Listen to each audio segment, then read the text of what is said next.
믿음의 가문을 세우는 사람들입니다. 같이 읽어보실까요? 시작. 믿음의 가문을 세우는 사람들. 우리 모두가 믿음의 명문 가문 세우기를 주의 이름으로 축복합니다. 오늘 시편 말씀 127편 말씀을 중심으로 우리는 어떻게 하면 믿음의 명문 가정을 세울 수 있는지 말씀을 나누도록 하겠습니다. 오래전에 제가 외국에서 이민 목회를 할 때 일이었습니다. 토스트 가게를 하시는 분이 와서 호주에서 간증을 했습니다. 본인은 꿈을 꾸고 있습니다. 지금은 작은 토스트 가게지만 저 하나님이 역사하시고 기름 부어주시면 우리 회사에 좋은 일이 일어날 길 믿고요. 그 당시에는 아주 작은 토스트 회사였는데 자기가 호주에다가 지사를 만들 것을 꿈꾼다는 거예요. 얼마 전에 그분 얘기를 들었더니 호주 멜번에다가 토스트 가게 지사를 열었습니다. 본인은 꿈을 꾸는 대로 하나님이 역사하시는데 집에다가 이렇게 써붙였대요. 가정에 대한 꿈인데요. 첫째, 아내랑 대화를 많이 못한 것 같아서 한 몇십 년 전에 우리 아내랑 대화를 많이 하게 도와주세요 라고 적었고요. 두 번째, 이분이 제가 고향은 까먹었는데 이분이 자녀들에게 그렇게 소리를 질렀답니다. 큰 소리를 냈대요. 그래서 회개하는 마음으로 이렇게 적어놨습니다. 불난 거 아니면 소리 지르지 않게 도와주시옵소서. 그 다음부터 아이들에게 고래고래 소리를 지르지 않고 다정스럽게 얘기를 했습니다. 또 놀라운 것은 우리 아내랑 결혼을 했는데 30주년은 호주에서 30년 기념 웨딩을 다시 하게 도와줘서 했는데 진짜 그 일이 이루어졌다는 간증입니다. 사랑하는 성도님들, 우리가 꿈꾸는 대로 됩니다. 기도하는 대로 하나님이 도와주십니다. 믿음의 명문 가정 세우시기 원하시면 아멘 해볼까요? 어떻게 세울까요? 성경은 이야기합니다. 첫 번째, 하나님과 함께 믿음의 가문을 세웁니다. 시작. 하나님과 함께 믿음의 가문을. 결혼하지 안 하신 청년들, 또 이미 결혼하신 분들, 우리가 자녀를 낳고 아버지가 되고 어머니가 된다는 것은 결코 쉽지가 않습니다. 그리고 백방으로 노력하지만 믿음의 가정 세우는 거 매우 힘듭니다. 제가 하루는 요즘 우리 성도님들 사업장 신방을 다니고 계십니다. 교우장님 한 분이 너무 열심을 내셔가지고 하루에 11곳 사업 신방을 잡으셨습니다. 아침부터 목숨 걸고 다녀봤습니다. 정말 우리 성도님들 열심히 일하시고 그 바쁜 와정 가운데 하나님께 예배드리고 말씀 보고 일터를 일구고 미래를 준비하는 모습에 제가 굉장히 감동을 받았습니다. 그런데 성경은 이야기합니다. 우리가 아무리 애쓰고 힘쓴다 할지라도 하나님의 나라는 우리가 세우는 것이 아닙니다. 믿음의 가문도 우리가 세우는 것이 아닙니다. 오늘 성경은 1절에 이렇게 선포합니다. 원래 솔로몬이 성전에 올라가면서 노래하는 장면입니다. 야훼께서 집을 세우지 아니하면 세우는 자의 수고가 어떻다고요? 헛됩니다. 야훼께서 성을 지키지 않으면 파수꾼이 열심히 깨어 있어도 그것이 다 헛되다라는 것입니다. 결국 우리 인간이 하는 일이 완벽한 것 같지만 흠이 많고 구멍이 많다는 것입니다. 그래서 우리 예수님께서 이렇게 말씀하십니다. 여러분들, 내 말을 듣고 이 말씀을 따라 행하는 자들은 집을 반석 위에 세우는 사람하고 똑같습니다. 내 말을 듣고 행하지 않는 사람은 아름다운 집을 져도 모래 위에 세운 집하고 똑같아서 창수가 나고 홍수가 나고 바람이 불고 태풍이 불면 그 모래 위에 집은 와르르창창 무너집니다. 해운대 앞바다에서 가끔 6월 달에 여러 가지 성을 쌓아놓고 모래 축제를 엽니다. 가보면 아름답습니다. 그런데 한 달 지나고 나면 다 그 모래성들은 무너집니다. 왜? 모래 위에 건축했기 때문이죠. 성경은 마태복음 7장 24절에 나의 이 말을 듣고 행하는 자는 그 집을 반석 위에 지은 어떤 사람 같다고요? 지혜로운 사람입니다. 외적인 모형은 비슷해도 기초가 무엇이냐에 따라서 틀려지는 것이죠. 위기가 다가올 때 기초가 튼튼한 사람들은 살아남을 수가 있습니다. 각가 중에도 위기가 다가올 때 하나님이 역사하고 말씀에 살아있는 집안은 살아남게 되어 있습니다. 하나님 말씀 듣고 행하는 것이 반석 위에 집을 지은 하나님의 지혜로운 사람이라는 거예요. 일터 위에, 가정 위에, 인생의 모든 영역 위에 말씀을 따라 가정의 집도 일터의 집도 믿음으로 세우시기를 주의 이름으로 축원드립니다. 어떤 사람에게 하나님의 음성이 들립니다. 사랑하는 나의 사람아, 너는 이제 망치를 들고 못을 들고 툭닥툭닥 방주를 건축하라. 아니, 하나님, 성경은 세상에 악이 관영했다, 악이 엄청나게 퍼져 있다고 얘기합니다. 사람들은 술 먹고 방탕하고 재밌게 노는데 왜 저만 방주를 지어야 됩니까? 그런데 이 믿음의 사람 노아는 주의 음성을 듣고 그 음성을 따라 행했습니다. 학자들마다 견해가 틀리지만 대략 한 120년 동안에 열심히 방주를 뚝딱뚝딱 짓습니다. 사랑하는 성도님들, 이 노아가 이렇게 방주를 순종해서 지을 수 있었던 이유는 보이지 않는 하나님의 음성이 들려서 순종한 거 맞습니다. 그런데 성경은 큰아들, 둘째 아들, 셋째 아들, 또 각 그 아내들, 며느리들과 함께 본인과 아내, 세 아들과 며느리들 총 8명이 함께 이 믿음의 사명을 완수했다라는 거예요. 사랑하는 성도님들, 저와 여러분들의 각 가정의 구성원 한 분 한 분들이 하나님의 음성에 순종해서 주님 맡겨준 사명 끝까지 다 감당하시기를 주의 이름으로 축원드립니다. 결국 노아는 하나님의 음성을 듣고 방주를 짓습니다. 그리고 그 가족은 구원을 받습니다. 오늘 주의 음성 듣고 하나님의 말씀 따라 행하는 것이 어리석은 게 아닙니다. 결국 나의 순종이 우리 온 가정에 구원을 주시고 하나님의 은총을 체험할 수 있는 지름길이 된다는 거예요. 한번 저를 따라해 볼까요? 시대가 하나님을 무시해도, 시작, 시대가 하나님을 무시해도 순종의 가문은 구원을 받습니다. 순종의 가문은 구원을 받습니다. 지금 이 시대는 하나님 없다고 외치는 시대입니다. 하나님 믿는 사람들 미련하다고 얘기합니다. 하나님 음성 따라 새벽기도, 저녁기도, 작정기도 이렇게 주일 예배에 오는 것이 어리석다고 얘기합니다. 기억하십시오. 하나님께서는 기도하는 자들에게 믿음의 집을 건설해 주시고요, 그 집은 명문 가정에 세우는 하나님의 은총의 지름길이 될 것입니다. 가정에도 위기가 다가옵니다. 왜 위기가 다가올까요? 하나님 중심이라고 하는 원리가 흔들리면 그때부터 가정의 위기가 다가오기 시작합니다. 예를 들어 보겠습니다. 결혼은 무엇입니까? 하나님은 결혼을 이렇게 선포하십니다. 남자가 부모를 떠나라고 얘기를 합니다. 먼저 부모를 떠나는 것입니다. 그 부모의 정서적인 것도 떠나야 됩니다. 그리고 이제 내 아내가 좋아하는 것을 함께 좋아해 줘야 됩니다. 가능하다면, 요즘 참 어렵지만 경제적인 것도 부모를 떠나서 독립하라는 것입니다. 저는 너무나 부족한 종입니다. 그리고 호주에서 제 아내와 우리 아이들이 막 태어나서 유학을 할 때 손을 벌릴 수 있는 곳도 없었지만 부모님께 경제적인 자립을 하기 위해서 정말로 도움을 요청하지 않았습니다. 부모님들이 다 잘 사시는 분도 아니었지만 걱정하실까 봐. 그런데 하나님께서는 그 청년의 젊은 목사가 열심히 이민교회를 섬기고 공부를 했던 과정을 뒤돌아보니 축복해 주시고 홀로 설라고 애를 썼던 모습 때문에 하나님의 은혜를 더 많이 체험했던 간증이 있습니다. 결혼은 남자가 부모를 떠나서 아내와 하나가 되는 것입니다. 연합되는 것입니다. 이 히브리 말이 재밌는 것이 부모를 떠나서 아내와 합한다, 한 몸이 된다는 것은 아교풀로 붙이는 것입니다. 제가 예를 들면 이 컵과 또 다른 컵을 붙일 때 그냥 붙이지 않습니다. 하나를 깨끗이 닦고 또 다른 쪽을 깨끗이 닦아서 본드를 붙여서 아마 붙일 것입니다. 그것처럼 결혼이라고 하는 것은 한쪽 사람이 예수의 보혈로 정결하게 되는 것이고요, 내 아내, 내 남편도 예수의 피로 정결된 사람들이 성령의 악교풀로 붙일 때 그 가정이 흔들리지 않고 믿음의 길을 걸어갈 수 있다는 것입니다. 한 몸이 돼야 되는데 어느 날 남편의 눈에 다른 여자들이 보이기 시작합니다. 내가 이 여자랑 괜히 결혼했지? 그러면서 다른 아내, 다른 여자들을 사랑하기 시작하면 그 집은 하나님 중심이 아니기 때문에 위기가 다가올 수가 있습니다. 그 반대도 마찬가지인 것이죠. 결혼식은 그냥 단순히 형식이 아닙니다. 한번 같이 해볼까요? 결혼은 영적인 연합입니다. 시작. 결혼은 영적인 연합입니다. 하나가 되는 것이죠. 이 하나님 중심의 진리를 떠날 때 가정엔 위기가 다가옵니다. 자녀 양육도 마찬가지입니다. 저와 여러분들이 자녀를 다 사랑합니다. 근데 자녀가 우상이 되면 안 됩니다. 우상이라는 것은 하나님보다 더 사랑하는 것이 우상이에요. 자녀를 낳으면 너무나 예쁩니다. 옹알옹알 거릴 때 너무나 사랑스럽습니다. 아빠, 엄마 얘기 처음 나올 때 온 가정이 난리가 납니다. 아이가 걷기 시작하면 더 큰일 납니다. 엄마, 우리 애가 걷기 시작해요. 할머니, 할아버지 다 집합을 합니다. 그렇게 자녀들을 사랑하지만 성경에 보면 사무엘상 2장에 엘리라고 하는 제사장은 자녀를 너무나 사랑했습니다. 성경에 보면 자녀를 너무나 사랑한 나머지 하나님을 우선하지 않았습니다. 그때 성경에 보면 나를 경외하고 나를 찾고 나를 앙망하는 자에게는 복을 준다고 약속합니다. 그렇습니다. 우리 마음속에 자녀를 사랑하는 건 좋지만 우상이 돼서는 안 됩니다. 하나님 말씀하십니다. 세대와 세대, 아버지와 자녀, 아버지의 마음을 자녀에게 주고 자녀의 마음을 아버지에게 줄 때 그 가정은 하나가 되는 것이죠.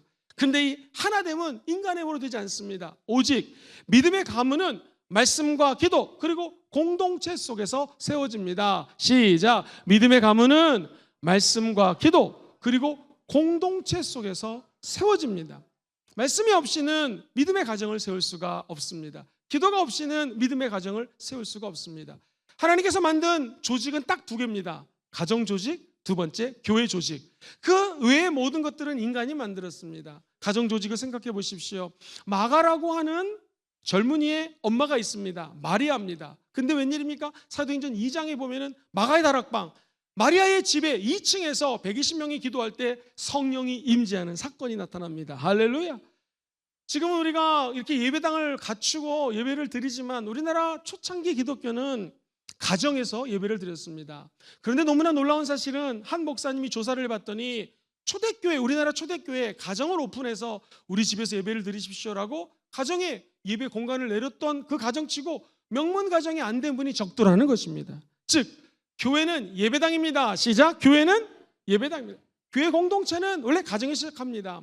초대교회를 연구한 학자들의 견해에 따르면 초대교회의 모임은 가정에서 예배를 드렸습니다. 사도들의 가르침을 받고 응답받을 때까지 그들이 기도했습니다. 대략 4가정, 한 16명이 한 가정에 모여서 예배드리기 시작합니다. 그때 성령의 불이 임했고 흩어질 때 전도하고 모일 때 예배드리는 초대교회가 탄생한 거죠. 믿음의 가정도 기도로 시작합니다. 그리고 그 가정에서 연합될 때 하늘의 은혜가 쏟아진다는 것이죠. 사랑하는 성도님들, 여호수아라고 하는 믿음의 사람의 고백을 들어보십시오. 여호수아서 24장 15절 같이 천천히 읽어보겠습니다. 시작. 만일 야훼를 섬기는 것이 너희에게 좋지 않게 보이거든 또는 너희가 거주하는 땅에 있는 아모리 족속의 신들이든지 너희가 섬길 자를 오늘 택하라. 오직 나와 내 집은 야훼를 섬기겠노라. 할렐루야. 오직 야훼를 섬기겠노라. 그때 하늘문을 여시고 하나님 아버지가 그 가정을 책임져 주시는 것입니다. 한 소년이 있었습니다. 아버지가 알코올 중독입니다. 밖에 나가가지고는 아버지가 술 취해가지고 눈이 왔는데 그 추운 눈 위에서 잠들어 있는 것입니다.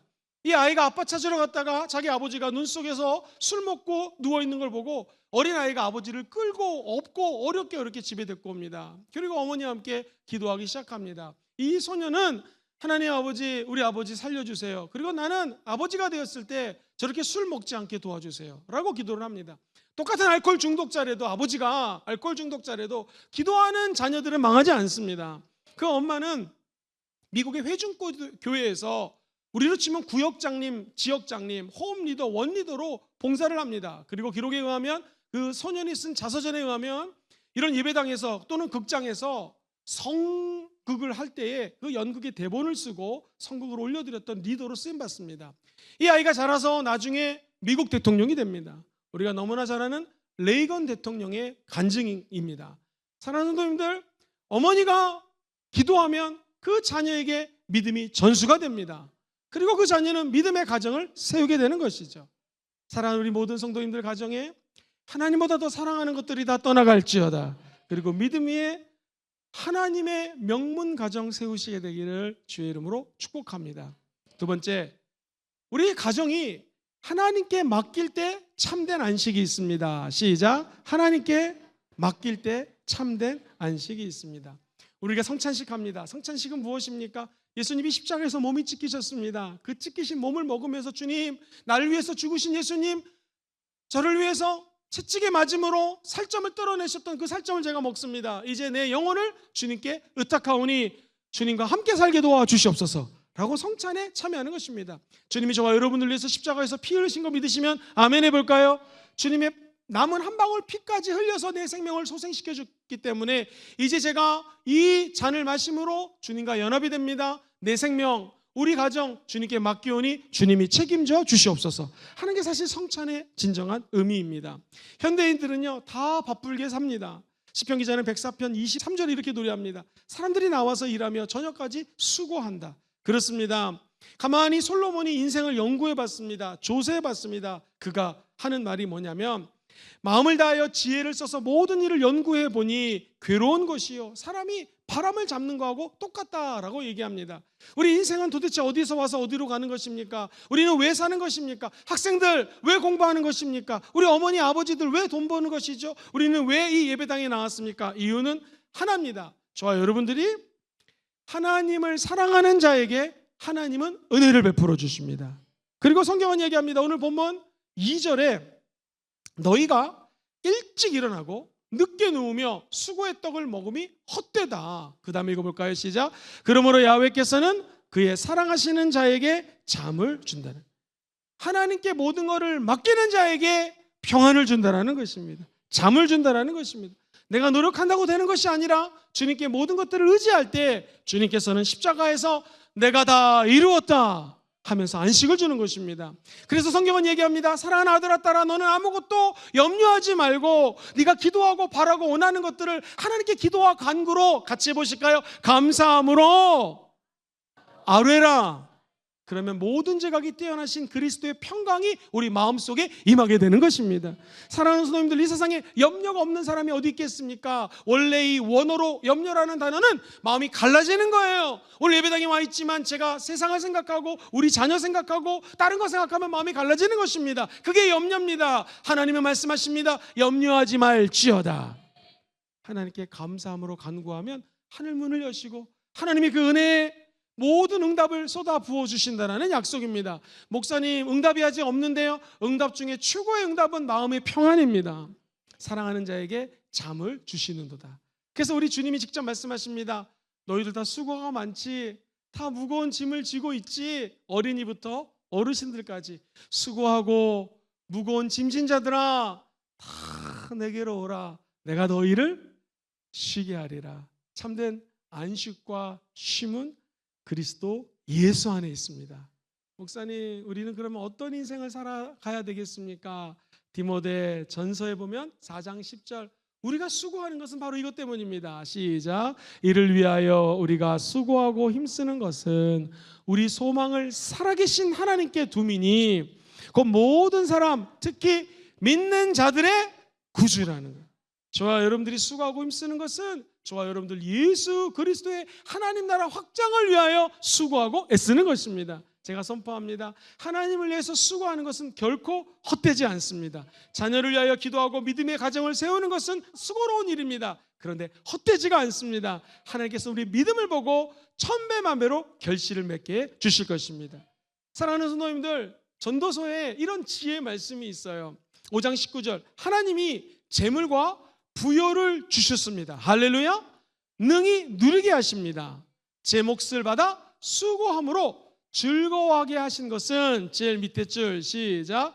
하나님의 선물. 재물, 부여, 누리는 모든 것들은 하나님이 선물을 주셔야 됩니다. 하나님이 선물을 주시면 우리는 아멘으로 받으면 되는 것입니다. 그게 바로 기도라는 것이죠. 사랑하는 성도님들, 애쓰고 힘써서 믿음의 집, 믿음의 명문 가정 세우는 것이 아니라 주님께 온전히 다 맡기십시오. 오늘 주님이 아마 말씀하십니다. 염려 다 맡기라, 주가 돌보시리. 주는 평화, 우리의 평화, 우리의 평화. 염려 다 맡기라, 염려 다 맡기라. 주가 돌보시니 주는 평화,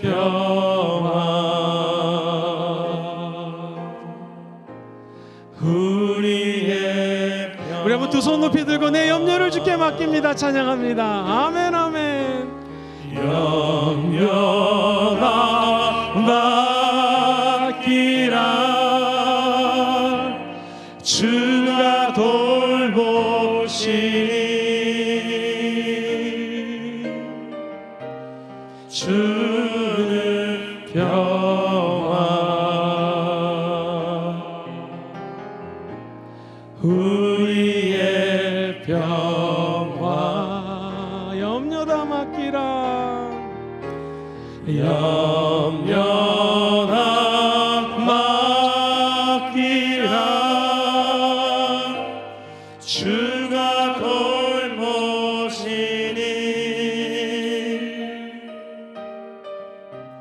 주는 평화, 우리의 평화. 아멘. 하나님 목사님 말씀하십니다. 너무나 힘들고 어려운 시간을 지냈는데 지금까지 목회를 하면서 하나님이 한 번도 안 돌본 적이 없으시고 모든 염려를 맡겼을 때 하나님이 넉넉하게 먹고 살게 해주셨다는 것입니다. 여러분 지금 자고 일어났더니 인생의 광야 땅에 갑자기 메추라기가 떨어집니다. 만나가 쏟아집니다. 근데 하나님은 일용할 양식을 주기 원하십니다. 막 가져다가 쌓아놓을 필요가 없습니다. 내가 수고하고 걷어놔봤자 내일이면 썩어 없어질 것이라는 것이죠. 그래서 우리 주님 말씀하십니다. 내 힘으로 살아가는 것이 아니라 내가 너를 돌보는 것이다. 시작. 내 힘으로 살아가는 것이 아니라 내가 너를 돌보는 것이다. 할렐루야. 욕심내는 것이 아닙니다. 욕심이 잉태한 즉 죄를 낳고 죄가 장성하면 사망을 낳습니다. 주님, 나는 왜 아기가 없습니까? 나에게도 아기를 주세요. 그때 주의 종이 말합니다. 이제 너에게 아기가 있을 것이다. 하나는 금식했습니다. 금식을 풀고 얼굴이 바뀝니다. 그리고 평안하게 돌아가서 1년 뒤 사무엘을 낳습니다. 오늘 염려 맡기시고 주님이 주시는 모든 평안을 가지고 돌아가시기를 주의 이름으로 축원드립니다. 크리스찬 명문가정 사람 힘으로 만들지 않습니다. 모든 염려 주께 내어 맡기게 되기를 주의 이름으로 축원드립니다. 감옥에 죽으러 간 사람이 있습니다. 근데 그 감옥에서 잠을 자고 있습니다. 베드로는 감옥에 갔지만 내 생명 죽게 있음을 알았기 때문에 평안을 누릴 수가 있었습니다. 우리들에게도 인생의 감옥에 갇힌 것 같은 느낌을 받을 때가 있습니다. 그때 우리 주님이 돌봐주십니다. 평안할지어다. 우리 인생에 누구나 다 태풍을 만납니다. 각 가정에도 태풍을 만나지 않는 가정이 없습니다. 그런데 우리 예수님은 태풍이 와도 그 배 안에서 주무십니다. 우리도 인생의 태풍 앞에 잠을 잘 수 있는 것은 하나님이 우리를 사랑하시기 때문에 내가 사랑하는 너희들에게는 잠을 허락하여 주시느니라. 믿음의 명문 가정을 세우시기 원하시면 아멘 해볼까요? 염려 주님께 맡기시고 참된 평안의 세계로 꼬리나셔서 그리스도 안에서 잠을 잘 주무시게 되기를 주의 이름으로 축원드립니다. 그 말씀은 주께서 우리에게 안식을 주신다라는 것이죠. 마지막 세 번째입니다. 자녀는 하나님의 기업입니다. 시작. 자녀는 하나님의 기업입니다. 오늘 말씀을 끝까지 읽어보면 보라, 자식들은 야훼의 기업이요 태의 열매고 그들의 상급이라고 얘기를 합니다. 화살이 많으면 적군이 쳐들어왔을 때 화살을 쏠 수 있습니다. 듬직하다라는 것이죠. 그렇습니다. 자녀는 하나님이 우리에게 주신 상급입니다. 사랑하는 성도님들, 그런데 문제는 우리가 종종 내가 너를 낳았고 내가 너를 키웠고 너는 내 방식대로 자라야 돼 라고 하면서 자녀를 내 소유로 여길 때가 있습니다. 기억하십시오. 이 자녀는 하나님의 유업입니다. 헤리턴스라는 것은 하나님이 우리에게 선물로 주신 것이고 하나님의 기업이라는 것이죠. 그러므로 저와 여러분들이 자녀를 바라볼 때는요, 내가 너를 어떻게 키웠는데, 내가 너를 어떻게 공부시켰는데 네가 나에게 이럴 수 있느냐가 아니라, 한번 따라해볼까요? 하나님의 관점으로 자녀 바라보기. 시작. 하나님의 관점으로 자녀 바라보기. 내 눈으로 볼 땐 너무나 부족한 자들이지만 하나님의 눈으로 볼 때는 우리 자녀들에게 사명이 있습니다. 하나님의 사명자들입니다. 우리가 못한 일을 우리 자녀들이 해낼 것입니다. 조금 전에도 여기 올라오기 전에 지하 1층, 지하 2층 우리 아이들 모여있는 7층, 6층 한번 다 돌고 왔거든요. 저는 믿습니다. 이 아이들이 하나님의 은혜 가운데 촉촉히 젖어들어서 우리 전 세계 정치, 경제, 문화, 사회에 리더십이 배출되게 될 것입니다. 우리 장로님 한 분이 아이들에게, 청소년들에게 밥을 한번 쏘겠다고 그랬습니다. 그래서 한번 제가 같이 갔더니 세상에 토요일인데 중고등학생들이 70명이 넘게 모였습니다. 저는 이렇게 잘 먹는 아이들은 처음 봤습니다. 억수로 많이 먹습니다. 그런데 우리 아이가 처음 태어나가지고 막 옹알옹알 거리면서 이유식 먹였을 때 생각이 나면서 우리 애들이 먹는 게 너무너무 사랑스러운 거예요. 할렐루야. 내 돈이 안 나가서 그런 게 아닙니다. 너무너무 아이들의 먹는 모습이 예쁘고요. 밥 시켜 먹고 볶아 먹고 또 오리 시켜 먹고, 아마 우리 인근 지역에 오리가 다 동났을 것입니다. 사랑하는 성도님들, 그렇습니다. 요즘에는 밥 준다고 애들이 모이는 시대가 아닙니다. 그런데 하나님의 역사하면 다음 세대가 세워지는 것이죠. 이 영적인 자녀가 하나님의 기업이라는 것은 단순히 내 육신의 자녀만을 의미하지 않습니다. 저와 여러분들이 예배 마치고 내려갈 때 교회 학교 아이들을 만날 것입니다. 요즘에 코로나 이후 교회 학교 문을 닫은 교회가 너무 많습니다. 우리 교회는 감사하게 중고등부 아이들도 축구 전도를 통하여 열목이 등록되고 어린아이들도 몇 명이 새가족 전도축제 때 등록되는 걸 보면서 얼마나 기쁜지 모릅니다. 그들이 우리의 자녀입니다. 그들이 우리 하나님 주시는 미래의 기업입니다. 그리고 우리 미래의 씨앗이 될 것입니다. 우리가 그들에게 전해줄 수 있는 것은 아름다운 성전, 땅을 많이 사놓고 헌금을 많이 모아두는 것이 아닙니다. 우리 믿음의 자녀들에게 줘야 될 유산은 바로 믿음이라는 것이죠. 믿음은 전승이 됩니다. 하나님은 오늘도 저와 여러분들에게 복 주기를 원하십니다. 그 복 중에 큰 복이 무엇일까요? 시편 147편 13절부터 14절은 하나님 주시는 축복을 이렇게 선포합니다. 시작. 그가 너의 문빗장을 견고히 하시고 너희 가운데 있는 너의 자녀들에게 복을 주셨으며 14절 네 경내를 평안하게 하시고 아름다운 밀로 너를 배불리게 하시며. 할렐루야. 자녀는 우리에게 맡겨준 기업입니다. 우리는 청직입니다. 내 것이 아닙니다. 우리가 해야 될 일은 신앙의 유산을 전해주는 것입니다. 오늘 신앙의 유산이 자손 마흔대로 전해져서 저와 여러분들이 먼 날 미래를 돌이켜봤을 때 우리 자녀들이 하나님의 은혜로 축복을 받았노라고 간증하는 역사 있게 되기를 주의 이름으로 축원드립니다. 제가 매주 금요일마다 부흥에 대해서 이야기를 하면서 조나단 에드워드라고 하는 한 목사님에 대한 간증을 했습니다. 이분은 아내와 함께 열심히 자녀들을 믿음으로 키웠습니다. 목사님은 1703년에 태어나서 1758년에 천국 가십니다. 한 55년밖에 살지 않았습니다. 아내 되시는 사라 피어폰트라는 분과 함께 늘 아이들을 말씀으로 키웁니다. 기도로 키웁니다. 약 한 250년이 지났습니다. 1900년경에 아주 유명한 교육학자가 있습니다. 그 학자의 이름은 에드워드 가문과 맥스 주크 가문을 집중적으로 연구한 아주 유명한 사람이 있습니다. 에드워드 가문, 맥스 주크 가문, 도대체 이 두 가문엔 어떤 일이 났을까요? A. 윈십이라고 하는 학자가 주도면밀하게 조사를 했습니다. 약 250년이 지났더니 에드워드 목사님의 가정의 자녀들이 1400명이 나왔습니다. 한번 여러분 띄워보시죠. 그 목사님의 가정이 대학 총장이 13명, 대학 교수가 65명, 판사가 100명, 의사가 60명, 국회의원이 75명, 목사님과 선교사님들이 100명 이상, 미국 부통령 아론버 에드워드의 외손자가 바로 태어나기 시작합니다. 사랑하는 성도님들, 한편 같은 시대에 살았던, 비슷한 시대에 살았던 주크라고 하는 사람의 가정을 조사해 봤습니다. 빈민이 310명, 믿지 않는 사람이었습니다. 불황자가 440명, 범죄자가 130명, 알코올 중독자가 60명, 매춘부가 90명, 정신병원 수용자가 7명이 나왔습니다. 신앙적 가치, 가정교육이 얼마나 중요한지를 말씀하는 것입니다. 사랑하는 성도님들, 저와 여러분들이 우리 자녀들에게 물려줄 수 있는 것은 믿음입니다. 그가 250년 뒤에 죽고 난 다음에 1400명의 후손들을 통하여 하나님께서 영광 받으셨습니다. 우리는 부족하지만 우리도 한 250년 지나면 우리 자녀들이 1400명, 2000명 되게 될 줄 믿습니다. 이 자녀들이 저와 여러분들이 똑같이 믿음의 명문 가정을 세웠더니 이런 아이들이 태어나라고 간증하기를 주의 이름으로 축복합니다. 손자는 노인의 면류관입니다. 아버지는 자식의 영화라고 얘기를 합니다. 성경 말씀 두 개를 읽습니다. 잠언서 14장 26절 말씀입니다. 같이 큰 소리로 선포할까요? 시작. 야훼를 경외하는 자에게는 견고한 의뢰가 있나니 그 자녀들에게 피난처가 있을 것입니다. 오늘 저와 여러분들이 야훼를 경외하기 때문에 이곳에 모여 기도합니다. 견고한 망대보다도 더 강하신 하나님께서 우리 자녀들에게 미래의 피난처를 만들어놨다는 것입니다. 오늘 드리는 예배가 우리 자녀들의 미래의 피난처가 된다는 것입니다. 저와 여러분들이 겪었던 수없이 많은 눈물과 애환과 고통들을 우리 자녀들도 겪게 될 것입니다. 우리 자녀들이 도대체 어디로 피할 수가 있겠습니까? 그 피난처가 바로 예수 그리스도의 십자가입니다. 우리가 이곳에 모여 기도하고 예배하면 우리 자녀들이 눈물을 흘릴 때 우리가 다 천국 가고 난 다음에 고통과 신음 속에 그들은 다시 피난처로 안전하게 모이게 될 것입니다. 그것이 여러분의 기도에 달려있는 것이고 오늘 드리는 예배가 하나님의 명문 가정을 일으키는 놀라운 하늘의 영광이 드러나는 능력이 예배 가운데 임하게 될 줄 믿습니다.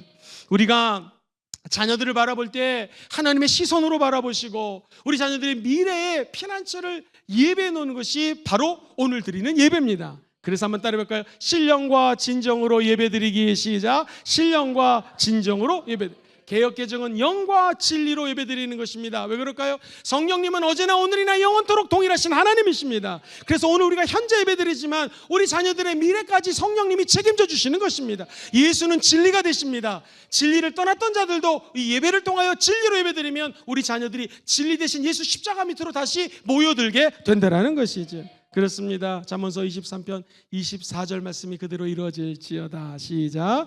의인의 아비는 크게 즐거울 것이요 지혜로운 자식을 낳는 자는 그로 말미암아 즐거울 것이다. 할렐루야. 우리 낳는 자녀들을 통하여 또 영적인 우리가 전도한 새 가족들을 통하여 믿음의 위대한 가문들이 세워지기를 주의 이름으로 축원드립니다. 말씀 이렇게 정리하겠습니다. 첫 번째, 하나님과 함께 믿음의 가문을 세웁시다. 시작. 하나님과 함께 믿음의 가문을 세웁시다. 두 번째, 시작. 하나님께 맡길 때 참된 안식이 있습니다. 마지막 세 번째, 자녀는 하나님의 기업입니다. 시작. 자녀는 하나님의 기업입니다. 이 말씀 그대로 되시기를 주의 이름으로 축원드립니다.